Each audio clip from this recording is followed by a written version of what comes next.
serie dentro de la serie en Romanos, trabajando el capítulo 15 del versículo 1 al 6. La verdad que allí está el 7, pero es del 1 al 6. Porque es cuando Pablo cierra esto que él viene tratando, cuando se hace un cierre de la unidad literaria que Pablo viene tratando en Romanos, que empieza en el versículo 1 del capítulo 14 y termina en el versículo 6, 7 del capítulo 15. Entonces, nosotros iniciamos este tiempo en Romanos hablando de 3 exhortaciones para mantener la unidad de la iglesia. 3 exhortaciones para mantener la unidad de la iglesia. La primera es recibíos unos a otros, Romanos 14, 1 al 12, y hablamos que debemos recibir unos a otros porque Cristo nos recibió.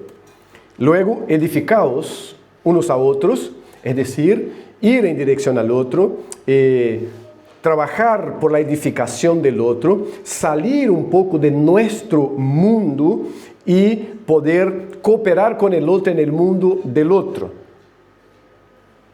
Romanos capítulo 14, versículos 13 al 23. Y la tercera exhortación entonces es la que vamos a ver hoy: agradaos unos a otros, o agrádense mutuamente, edifíquense mutuamente, recíbanse mutuamente. Vamos a leer los versículos 1 al 7, repito, aunque trabajaremos hasta el 6. Así que nosotros los que somos fuertes debemos sobrellevar las flaquezas de los débiles y no agradarnos a nosotros mismos. Cada uno de nosotros agrade a su prójimo en lo que es bueno para su edificación. Pues ni aun Cristo se agradó a él mismo, antes bien, como está escrito, y está escrito en el Salmo 69, 9, los insultos de los que te injuriaban, es decir, injuriaban a Dios, es Cristo direccionando a Dios. Entonces, es la oración del Salmo 69, 9, que Pablo la toma, pero pone a Cristo como estuviera hablando hacia el Padre, ¿tá? Entonces Cristo dice al Padre: los insultos de los que te injuriaban cayeron sobre mí. Porque todo lo que fue escrito en tiempos pasados, para nuestra enseñanza se escribió, a fin de que por medio de la paciencia y del consuelo de las Escrituras tengamos esperanza. Y que el Dios de la paciencia y del consuelo les conceda tener el mismo sentir los unos para con los otros, conforme a Cristo Jesús, para que unánimes, a una voz, glorifiquen al Dios y Padre de nuestro Señor Jesucristo. Amén. Oramos. Señor, gracias una vez más por estar acá, por ser pueblo tuyo, por ser exhortados por tu palabra. Señor, por poder compartir tiempo alrededor de ella, alabando a tu nombre, encontrándonos, oh Dios, como iglesia y honrándote, oh Dios, con nuestras vidas, en el nombre de Cristo Jesús, nuestro Señor. Amén y amén. Había vimos que Dios nos ha recibido en Cristo para que cultivemos una comunión marcada por paz, aceptación y edificación mutua. Fuimos recibidos por Dios a través de Cristo para que cultivemos una comunión marcada por paz, la paz que excede a todo entendimiento, por aceptación unos a los otros, porque Dios nos aceptó, y por edificación mutua. Lo que vamos a ver hoy entonces son 3 puntos dentro de ese texto, de esta unidad literaria que vimos ahora, exhortándonos o orientándonos sobre cómo agradarnos mutuamente, porque acá entra o puede entrar una complicación.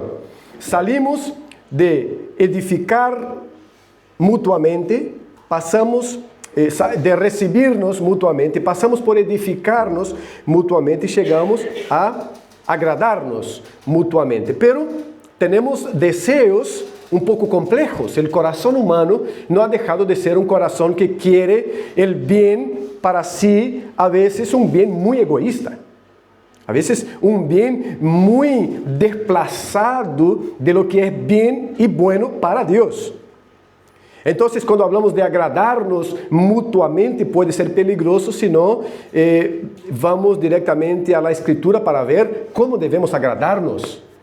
¿Cómo debo agradar al hermano? Porque luego el hermano puede sentirse que tiene que ser agradado en todos sus deseos, en sus demandas, en sus cuestiones, y no es eso lo que la Biblia nos está enseñando.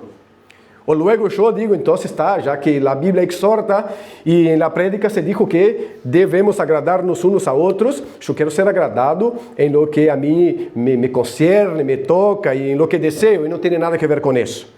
Repito, pocas cosas son más engañosas que el corazón humano. Y si nosotros, desde nuestra perspectiva humana, nos dedicamos a agradar al otro, a los deseos de su corazón, podemos estar pecando juntamente con el hermano, porque sus deseos pueden ser pecaminosos. Entonces no se trata de eso, pero podemos preguntar de qué se trata entonces. ¿Cómo puedo agradar a mi hermano? Ya entendí que tengo que recibir, porque Cristo nos recibió. Pero ya entendí también que este recibir no es ponerme en mi cuadrado y dejar que el hermano siga su camino, sufriendo solo, batallando solo, ado a ado. Ya entendí que no es eso. Y ahora entonces entra esta tercera pata. Tengo que agradar a mi hermano o tengo que vivir para agradar. ¿Cómo la Biblia nos orienta a agradarnos mutuamente? ¿O cómo ese texto nos orienta a agradarnos mutuamente? Primeramente, versículos 1 y 2. Entendemos que los fuertes viven para edificar, no para complacerse. Y ahora Pablo se incluye, obviamente, dentro del grupo de los fuertes. No se olvide que acá, desde Romanos capítulo 14, versículo 1, se está trabajando la relación dinámica entre fuertes y débiles. En aquel contexto, fuertes y débiles tenía que ver con cómo se vivía la experiencia de comer determinados alimentos y de guardar o no determinados días. Desde ahí Pablo separa los que son fuertes, maduros en la fe. Fuerte se convierte en un sinónimo de maduro, porque son aquellos que entienden que por la comida en sí, él no está condenado en la presencia de Dios. Pero están aquellos que Pablo dice, los débiles, que entienden que determinada comida me condena en la presencia de Dios y por eso no comen. De la misma manera los días. Entonces hay días más sagrados que otros días. Algunos entienden, no. En Cristo todos los días son sagrados, porque todos los días son para ser vividos en la presencia de Dios. Pero otros dicen, no, hay que guardar este o aquel día. Y ahí Pablo nuevamente hace esta distinción entre maduros y gente que está creciendo en la fe. Ahora, él se pone dentro de este grupo de aquellos maduros en la fe y dice así que nosotros los que somos fuertes, los que hemos crecido en la fe, de tal manera, porque el crecimiento en la fe siempre deja espacio para crecer más. No hay ninguno que haya llegado a aquel lugar que pueda decir, ya no necesito crecer más. Hay algunos que piensan que llegaron a este lugar, pero estos son aquellos que todavía no crecieron nada, están llanos, porque solo de pensar así, él me está diciendo que no creció nada. Pero hay algunos que sí han crecido, algunos de nosotros hemos crecido menos, otros han crecido más en la fe. Entonces, determinadas cuestiones que molesta o puede ser pecado para alguno, no es para otro. Bueno, entonces Pablo dice, nosotros los que somos fuertes debemos sobrellevar las flaquezas de los débiles y no agradar a nosotros mismos. Entonces, ¿cuál es la responsabilidad de los que crecieron más espiritualmente? De los que son más maduros en la fe espiritualmente. Sobrellevar, poner las debilidades del otro hermano en las espaldas y ayudarlo a llevar. Es lo que Pablo trata también en la carta a los Gálatas, capítulo 6, donde él dice que sobrellevar las cargas unos de los otros. ¿Tá? Entonces acá no es hacer de cuenta que se está llevando algo o mirar y sentir una misericordia por el hermano más débil, menos maduro en la fe. Es poner estas debilidades en el hombro y ayudarlo a conducirla, con la mentalidad de que este también tiene que crecer para que en algún momento él pueda ayudar a otro a sobrellevar sus debilidades. Acá se establece una cadena. Una cadena. No hay parásitos acá. Es una cadena dinámica, pedagógica, espiritual, donde uno ayuda al otro y el otro que fue ayudado va a crecer y va a ayudar al otro que quedó un poco más atrás y este otro va a crecer también y va a poder ayudar al otro. Y esta dinámica hace con que todos vayan creciendo, no en el mismo ritmo, no en la misma frecuencia, pero creciendo al fin y al cabo. La misma instrucción dentro de otro contexto, Pablo la establece hablando con Tito y también con Timoteo. Habla, por ejemplo, que las hermanas mayores en la iglesia puedan ayudar a las jóvenes a crecer, a entender lo que es la vida, lo que es un matrimonio, lo que es una enseñanza, lo que es tener hijos, lo que es ayudar.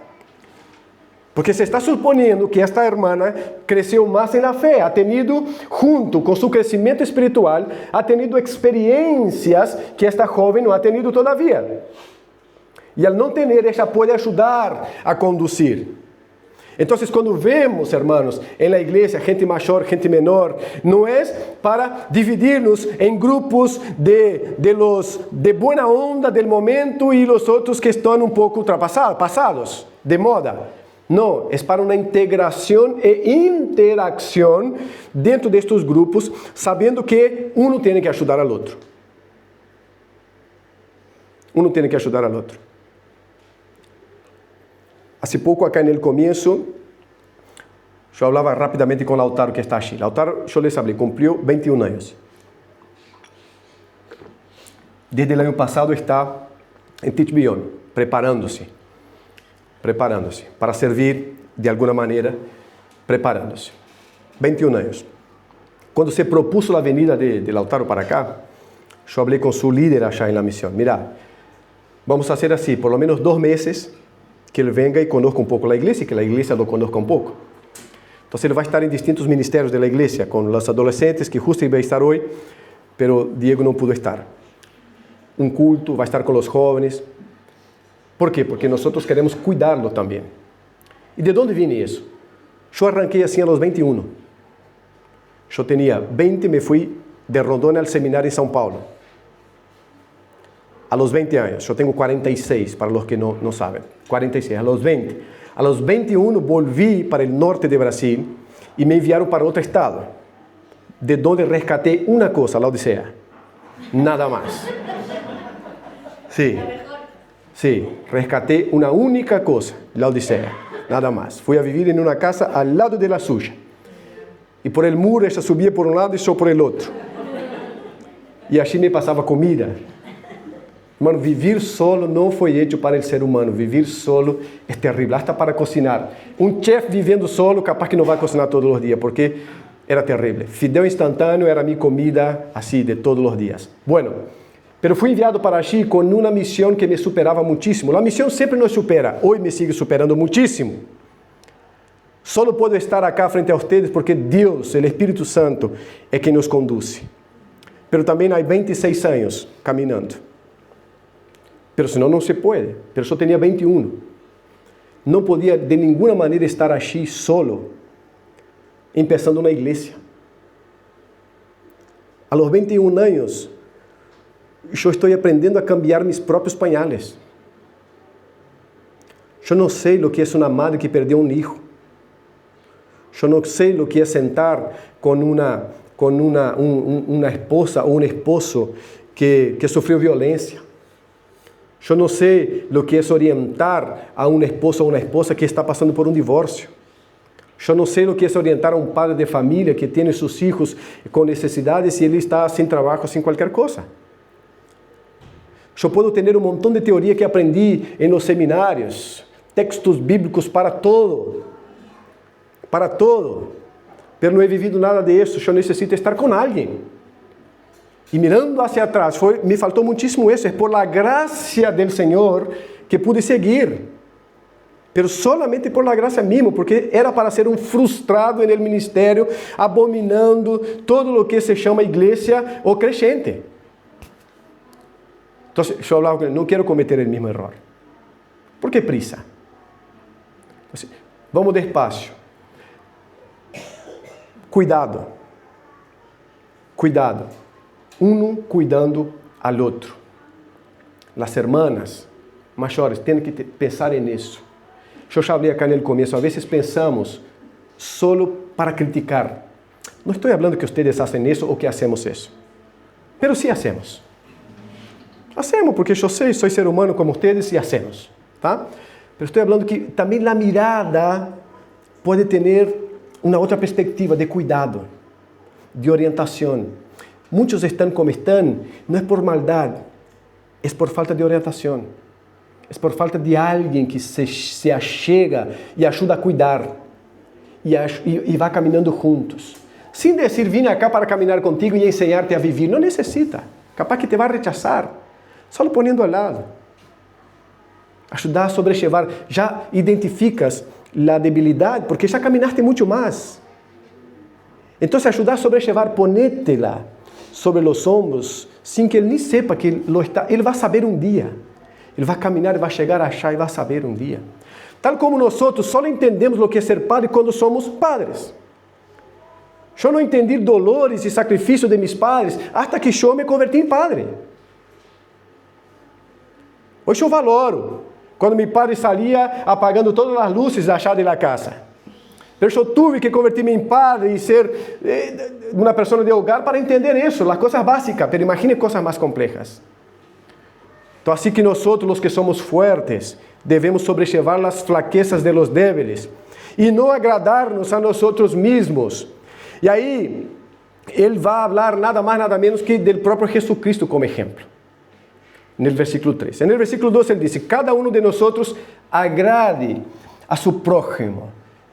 Mira que princípio importantíssimo, salir de nosso mundo, muitas vezes egoísta, muitas vezes que não permite ver um pouco mais allá de lo que está passando, nos enchufamos tanto em lo nuestro, em minhas necessidades, em minhas carências, em minhas debilidades, que podem ser todas reais. Pero muitas de ellas vão a ser sanadas simplesmente deixando este próprio mundo tuyo e yendo ao mundo del outro, em silêncio, em um coração que quer amparar al outro. Há muita sanidade nisso. Há muita sanidade nisso. Cristo deixou seu mundo, entre comillas, e vino ao nosso para sobrellevar nossas debilidades.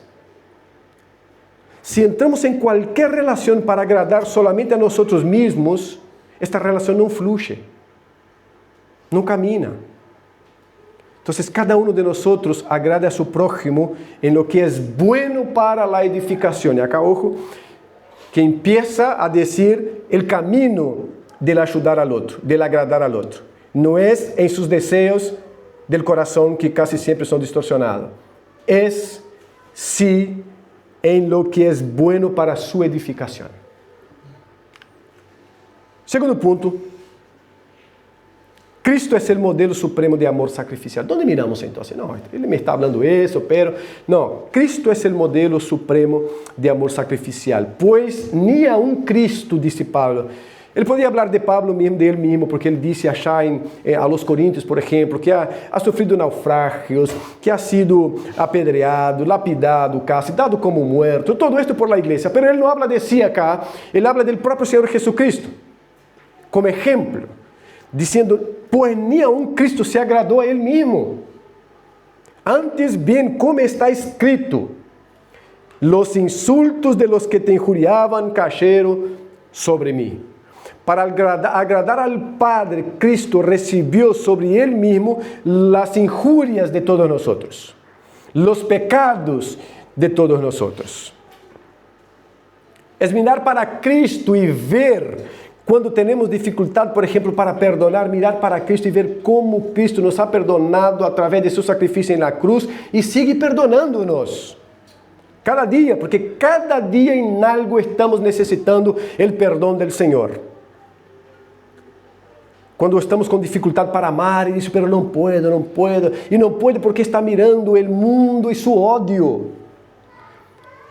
Está mirando as relações horizontais, pero quando começamos a mirar a Cristo e como Cristo ama e como Deus ama, e ama de tal maneira que enviou a seu Hijo, Jesucristo, para que todo aquele que nele crê não pereça, pero tenha a vida eterna.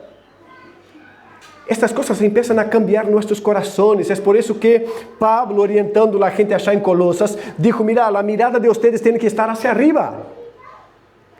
Porque não podemos viver e desarrollar estas coisas se nossas miradas estão sempre acá abaixo.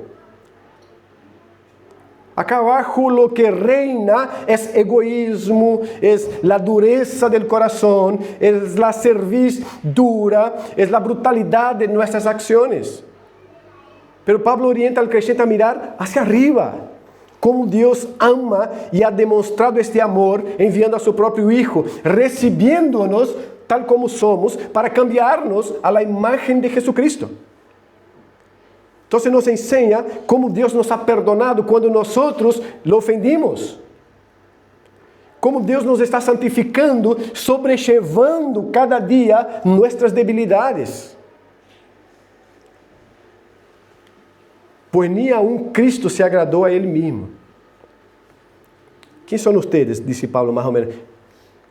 Quem são vocês? Ou por que vocês pensam nisso? Se o próprio Cristo não se agradou a si mesmo, senão que, orando, mirou ao Padre e disse, os insultos de los que te injuriavam cayeron sobre mim.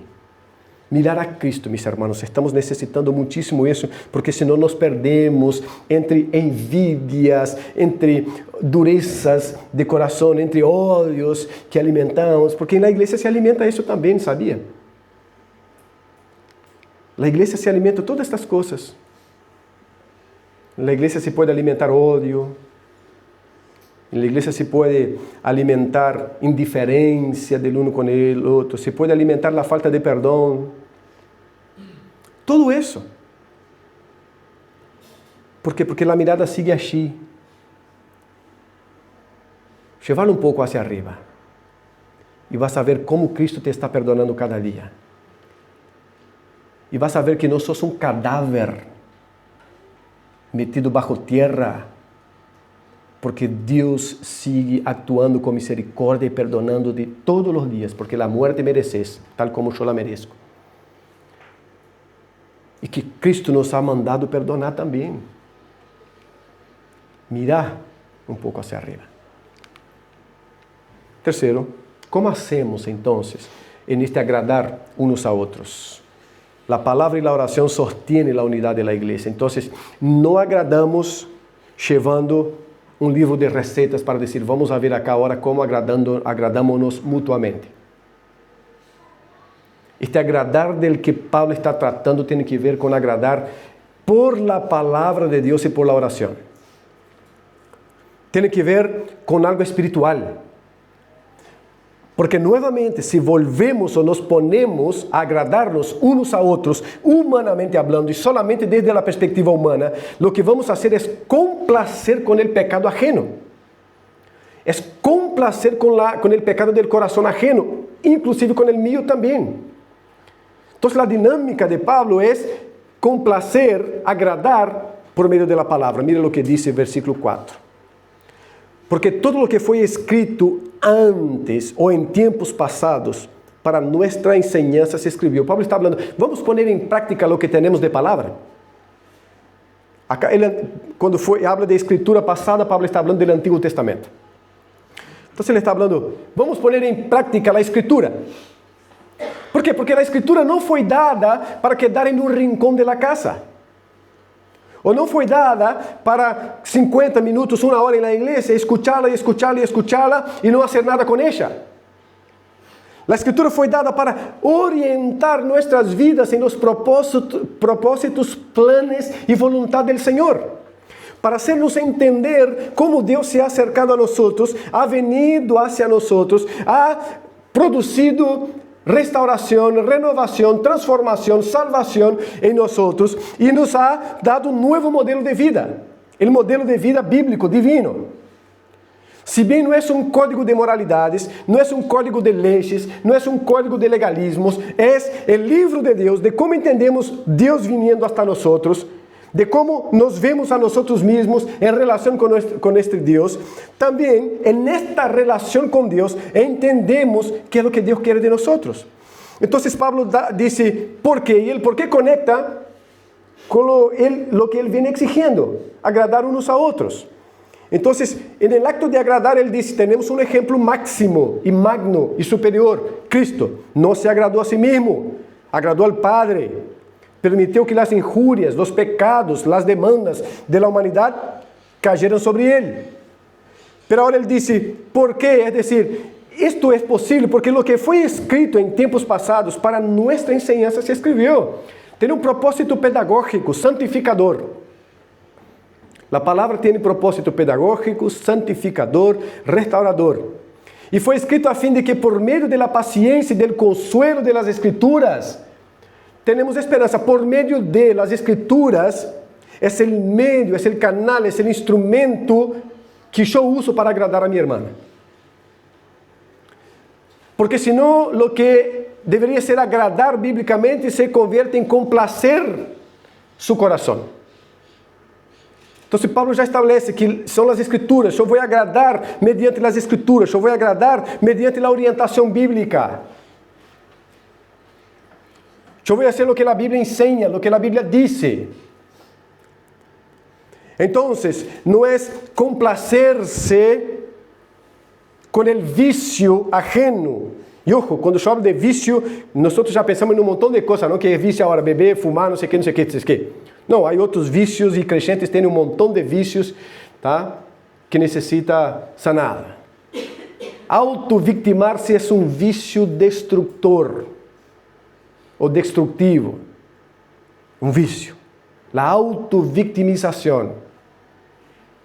Então, eu não posso agradar este hermano em sua autovictimização. Eu tenho que ajudar a sair de aí. Assim é agradar biblicamente, ajudá-lo a sair de aí. Porque este é seu cemitério. Autovictimização, não. Temos que acompanhar. Temos que sobrellevar, porque é inmadurez espiritual. E em algum momento, ajudá-lo. Juan capítulo 5. O homem que está em Betesda, allá em la piscina. Que 38 anos assim postrado. Então, Cristo não chega para agarrá-lo e metê-lo a chá. Cristo chega e pergunta, ¿queres ser sanado? ¿Queres sair de aí? ¿Queres deixar isso que para ele seguramente já se havia convertido em algo de autovictimização, 38 anos? Alguém o alimentava porque senão não estava vivo mais. Não tinha que trabalhar. Não tinha que produzir. Era alguém que lo levava e lo deixava assim. ¿Queres salir de isso ou não? É a pergunta de Cristo. ¿Queres deixar isto ou não? ¿Queres caminhar com tus próprias pernas, produzir lo tuyo? ¿Queres crescer ou queres seguir nisso? Porque parece absurda a pergunta de Cristo. ¿Queres ser sanado? Depois, um homem que está há 38 anos assim. Não, é pedagógico. ¿Qué es lo que queres seguir assim? Conducido por outros? En este processo todo, ou quer levantar-se, ou quer viver tu vida. Este é pedagógico também. Pero isso se hace por meio da palavra. Não é a demanda ajena, é a necessidade tratada com a palavra. A igreja não existe para cumprir com as demandas ajenas. A igreja existe para caminhar junta por meio da palavra. Las demandas vienen muchas veces por medio de nuestra comodidad, de nuestro egoísmo y de un montón de cosas. Las necesidades son tratadas bíblicamente. Entonces la iglesia suple necesidades. ¿Cuál es la necesidad del ser humano? Restaurar la relación con Dios. La iglesia predica la palabra porque es por la palabra y la actuación del Espíritu Santo que el ser humano vuelve para Dios. Pero no es agradar el corazón humano. Solo se este coração se agrada em ser agradado por la orientação bíblica, senão não. Como igreja não temos nenhuma responsabilidade de agradar a ninguno em seus próprios desejos. Ninguna. No me pesa nunca al dormir, al levantarme, al caminar, no haber atendido a alguien que quiso ser atendido solamente en sus comodidades. No me pesa. Me duermo tranquilamente. Ahora, me pesa sim quando vejo que como igreja estamos fachando biblicamente. Isto me pesa. Estas coisas me incomodam. Pablo está hablando entonces, por la paciencia, por medio de la paciencia y del consuelo de las escrituras, tengamos esperança. Vamos ajudar-nos biblicamente. El segundo punto acá, que Pablo mezcla palavra e oração, porque el que está hablando directamente a ellos del poder de la palabra y de cómo usar la palabra, de que la palabra no fue escrita para quedar en un rincón cualquiera, sino para ser practicada. Ahora Pablo se vuelve a Dios directamente y hace una oración por ellos, diciendo que el agradar al otro tiene que ser por medio de la palabra y en oración. Y él dice, el versículo 5, y que el Dios de la paciencia y del consuelo les conceda tener el mismo sentir.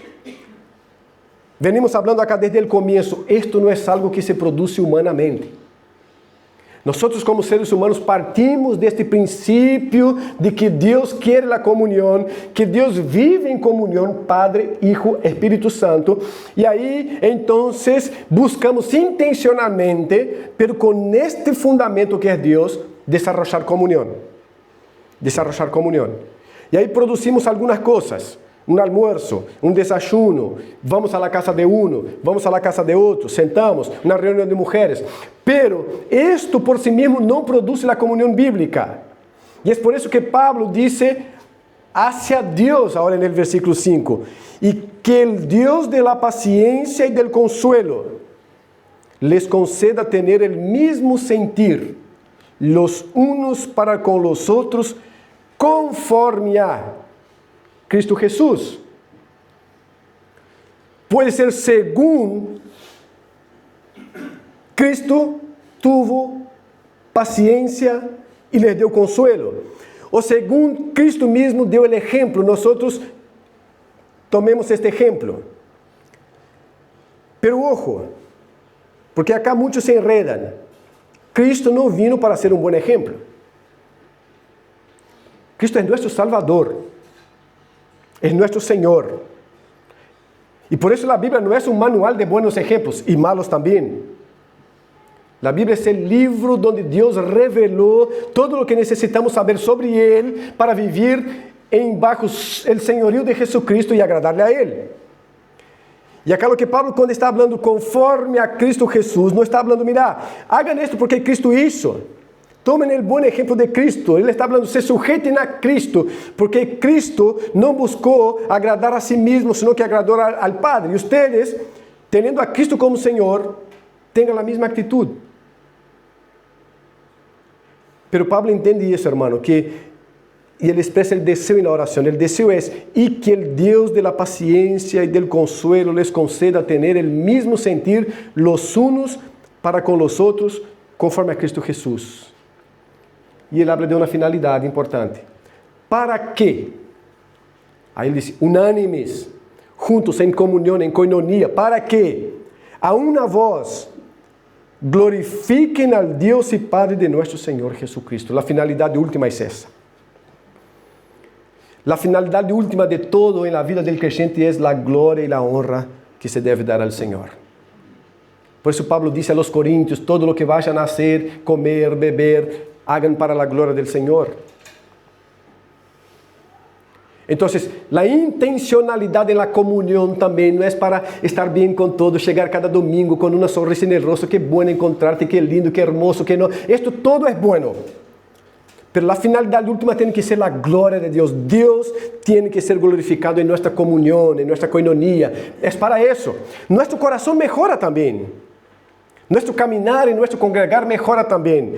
Pero el fin no es la mejora de nuestro corazón, es la gloria de Dios. Dios siendo glorificado por medio de nuestras vidas, mejora nuestra vida.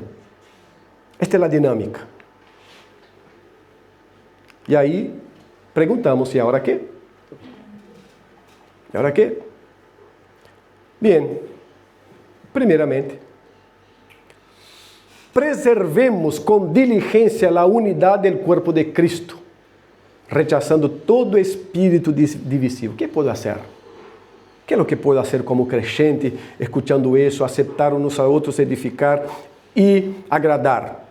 Vamos preservar con diligencia la unidad del cuerpo de Cristo. Somos responsables, sepa eso, como miembros, nosotros somos responsables por preservar la unidad del cuerpo de Cristo y rechazar todo espíritu divisivo. Hay una responsabilidad para cada uno de nosotros acá. Para cada uno de nosotros.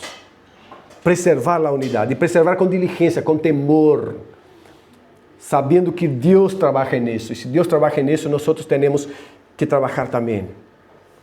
Entonces ahora aquí, hermanos, decida preservar con diligencia la unidad del cuerpo de Cristo. Rechace todo espíritu divisivo. Recuérdense que no estamos hablando acá de pecados. La aceptación no es del hermano que está en pecado y quiere seguir en pecado. La edificación no es edificar al hermano que está en pecado, quiere seguir en pecado, pero vamos a edificarlo. Y agradar al otro no es agradar al otro que está en su pecado, no tiene nada que ver con eso. Les he hablado desde el comienzo y sigo hablando para que no lleguemos a confundir las cosas. ¿Tá? Porque preservar con diligencia la unidad del cuerpo de Cristo es rechazar el pecado. Exactamente. Porque acá no se preserva a cualquier precio. Entonces, rechazar el pecado. Segundo, demostremos al mundo la realidad del Evangelio mediante relaciones marcadas por amor y reconciliación. Evangelio es buenas noticias. Buena noticia de que Dios vino al mundo para reconciliarnos con Él y unos con otros. Y si como iglesia lo que se ve es la irreconciliación, no estamos dando testimonio del Evangelio. La matemática es sencilla, hasta yo la puedo hacer. Evangelio, buena noticia. La buena noticia es que estábamos en rebelión contra Dios, alejados de Dios y unos del otro, pero Cristo, que es el Evangelio de Dios, la buena noticia de Dios, vino para reconciliarnos con Dios y unos con otros. Cuando en la vida de la iglesia lo que habla más alto son las intrigas, son las peleas, son las divisiones, el Evangelio de Cristo no está siendo representado y Dios no está siendo honrado en eso. Por último, comprometámonos a vivir en una comunión que exalte la gloria de Dios por encima de nuestras diferencias.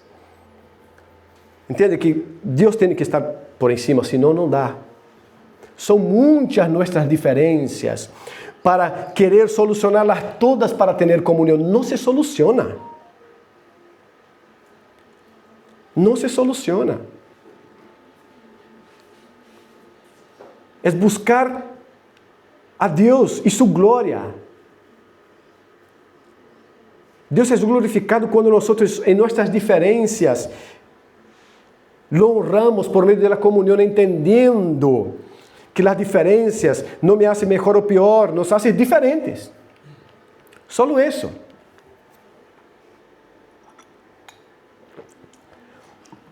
Entonces comprometámonos a vivir en una comunión que exalte la gloria de Dios. Si no ponemos esto acá, no desarrollamos nada, queda complicado, porque las diferencias van a saltar en cualquier lugar que estemos. No importa cuál, no hay iglesia donde las diferencias no estén. Al menos que con el avance de la tecnología haga una iglesia de robots. Montón, que llegan acá, se sientan igual, se levantan igual, que abren los brazos iguales, que aplauden igual, que escuchan igual, que salen igual, que caminan igual y que vuelven igual, iguales, pero esto no va para el cielo. Dios no va a llevar robot para el cielo. Esto todo va a quedar acá. Los que van para el cielo son los diferentes. Porque por eso Cristo se entregó. Entonces, los diferentes tienen que aprender a vivir, pero hay que tener algo superior a las diferencias. Y este algo, Pablo dice, es la gloria de Dios. Tiene que buscar la gloria de Dios, tiene que mirar a Dios, tiene que querer agradar a Dios. ¿Por qué? Porque buscando la gloria de Dios, yo entiendo que estoy perdonando y voy a perdonar, porque Dios es glorificado cuando perdonamos. Yo estoy amando al hermano difícil, porque yo también soy difícil y soy amado por Dios. Y alguien me está amando, aunque sea mamá y papá, pero me está amando. Y voy a hacer eso. Y ahí voy a mejorar, porque yo voy a sobrellevar la carga de aquel que es débil. ¿Qué es lo que hacemos hoy? Lo que pensamos que es débil, nosotros en lugar, porque nos vemos más maduros, en lugar de sobrellevar, nos dividimos, nos distanciamos. No va a mejorar y Dios no va a ser glorificado. Y eso es lo que Pablo está planteando acá. Sobrellevar, hay que sobrellevar. Entender esto acá está pasando por inmadurez espiritual. Vamos ajudar a cambiar isso. Ajudar a cambiar isso. Esta é a dinâmica que o texto bíblico nos propõe, hermanos. Então, recibir uns a outros porque Cristo nos recebeu, edificar-nos mutuamente, el fuerte sendo al débil e el débil permitindo ser edificado e ser enseñado, e agradando-nos mutuamente por meio do consejo da palavra e da oração para que o Espírito Santo obre em cada vida e em cada coração, em nome de Cristo Jesus, nosso Senhor. Amém. Amém. Que o Senhor nos bendiga com suas bendições para viver em comunhão unos com outros, para desarrollar comunhão, para sobrellevar as debilidades, não os pecados, as debilidades unos de outros e crescer juntos como igreja, em nome de Cristo.